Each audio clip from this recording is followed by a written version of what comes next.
اتے ڈانڈایوں کھا کم میں پر بچڑے دے کے دین بچانا اتنا سخی حسین دا کم میں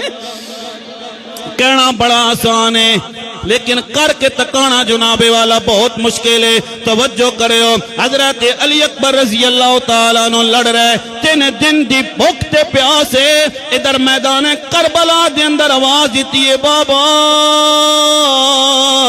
العطش العطش میدان کربلا تو خیمے دے اندر آئے نے فرمایا بابا میں نو پیاس لگی ہے حضرت امام حسین نے فرمایا میرے پترا ایک مدینہ طیبہ نہیں ہے اگر میرے واسطے جنت وچ جوڑے آ سکدے نے اگر میرے واسطے ہرنی دا بچہ آ سکدا ہے اگر ساڈے واسطے رسول اللہ سواری بن سکدے نے اگر اسماعیل علیہ السلام ایڑیاں رگڑاں تے اللہ پانی دے چشمے جاری کر دے وے فرمایا میرے بچیاں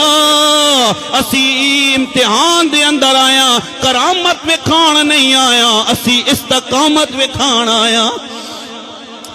رسول اللہ دا نواسا ہے حضرت امام حسین نے فرمایا میرے بچیاں اپنے لب میرے لبا نال لانا ہائے ہائے او لب جڑے رسول اللہ بچپن دے اندر حضرت امام حسین دے چستے رہے نے فرمایا علی اکبر اپنے لب میرے لبا نال لانا جدو علی اکبر نے لب اپنے باپ دے لبا نال لائے ہونگے او دے کوثر دا نظارہ آیا ہوئے گا حضرت علی اکبر دوبارہ گئے اور توجہ کرے ہو دوستان محترم لڑ رہے نے لیکن شمر ابن سعد نے ویکھیا اگر علی اکبر اسی طرح لڑدا رہا تے 22,000 فوج دا خاتمہ ہو جائے گا اور اکلیاں نہ جاؤ نا سارے یکبار حملہ کرو نا کوئی تیر مارے آئے کوئی تلوار مارے آئے کوئی نیزہ مارے آئے جسم دے ٹکڑے ہو گئے بیان کر دینا میں تساں سن کے چلے جانا ہے لیکن توجہ کرے ہو جدو ٹکڑے ہو گئے جسم دے آواز دیتی ہے اے حسین آ جا